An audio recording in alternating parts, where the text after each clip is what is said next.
Us from Western Illinois is Coach JD Gravina and student athletes Dani, Nichols, and Zars. Just a reminder for you guys, we have the potential for Zoom questions as well as media in the room. For media members, please state your name and affiliation before you do the question. We'll start with an opening statement from head coach and then questions to the student athletes. Go ahead, coach.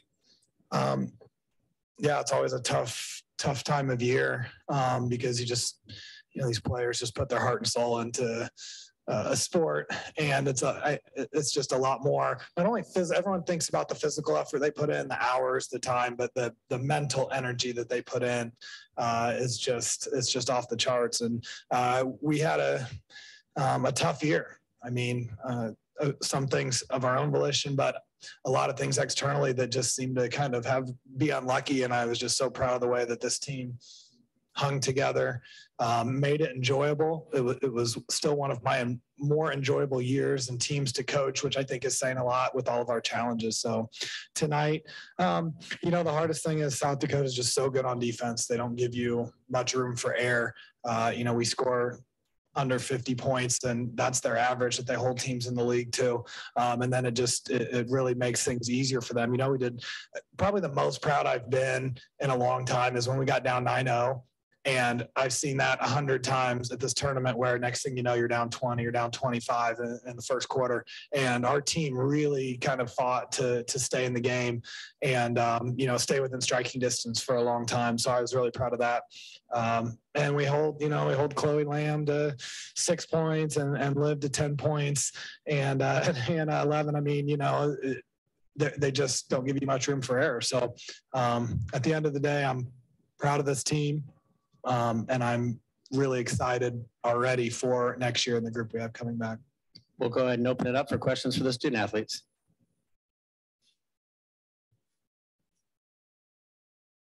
This question comes from John Bonenkamp of IowaCollegeHoops.com on Zoom. He asked to the players, what happened at the start and how were you able to bounce back from that in the first quarter?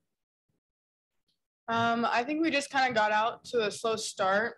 I'm not sure why, but we just kept our heads in the game and didn't let that rattle us and use that to our advantage to work on working hard and getting back in the game.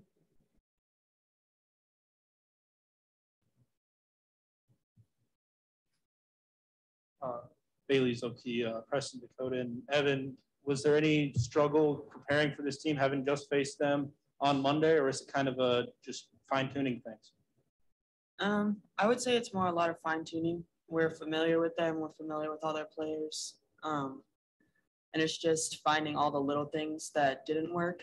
And like Coach said, there's not a lot of room for error. So it's not that we're necessarily that off the first time. So it's just you have to be very detailed and you have to be very assertive and you have to be very disciplined when you're playing a team like this. So really locking in and focusing is something that we try to do this week and we're going to continue to do.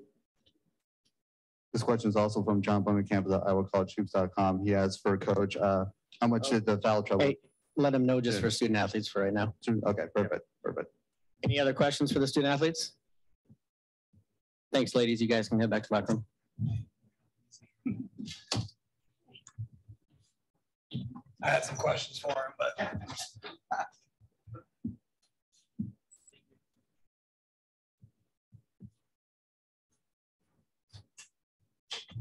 Now we'll go ahead and open up questions for Coach. How much did the foul trouble change for what you guys can do during the game? It was definitely difficult to manage, and I'm obviously very aggressive playing our kids in foul trouble. I've always been. I've early in my career would sit a kid with 2 fouls and they'd end the game with 3, and I thought, man, I cost myself the game and that kid playing a lot of minutes by sitting them. And so, when you're playing Elizabeth in the first half and Evan both playing with 3 fouls, I think it changes their mentality just a little bit. I actually thought they both did a good job managing it. Sometimes it takes them out of their game. You have your post player just standing there and letting them score because they want to foul. And I don't think they did that. But when you have, 2 of your 3 all-conference players, that are in major foul trouble, I think it's just a difficult challenge. And, then it comes down to depth. I mean, obviously, with only dressing 9 and not having the depth that maybe we want, those things become more of a factor where I think, I know Corn Gable was out with 2 fouls, and I think Hannah was out for 2 fouls as well. And they've got that depth to kind of come in and not really miss a beat. Coach, what adjustments did they kind of make that, allowed them to jump out to that early lead, and how did you try to respond to those adjustments they made?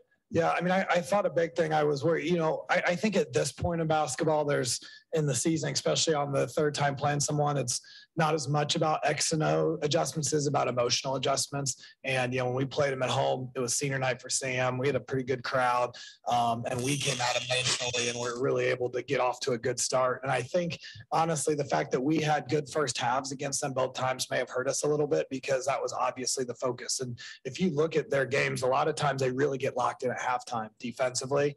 And I felt like they were locked in right from the jump defensively. And when they're like that, it makes things really tough. And then, next thing you know, you miss a couple shots maybe you should have made, turn it over once or twice, and you're down 9-0. And again, a lot of times the rest is history. And then the fact that we kind of cut it back to, I don't know, I think it might have been 3 there in the first half for a while until they hit that last bucket. I think says a lot about our kids, how we could kind of get back to that emotional level. This question also comes from John Bonenkamp. He would like to know, what did you take away from the season? Oh, man. Number one is just team personality.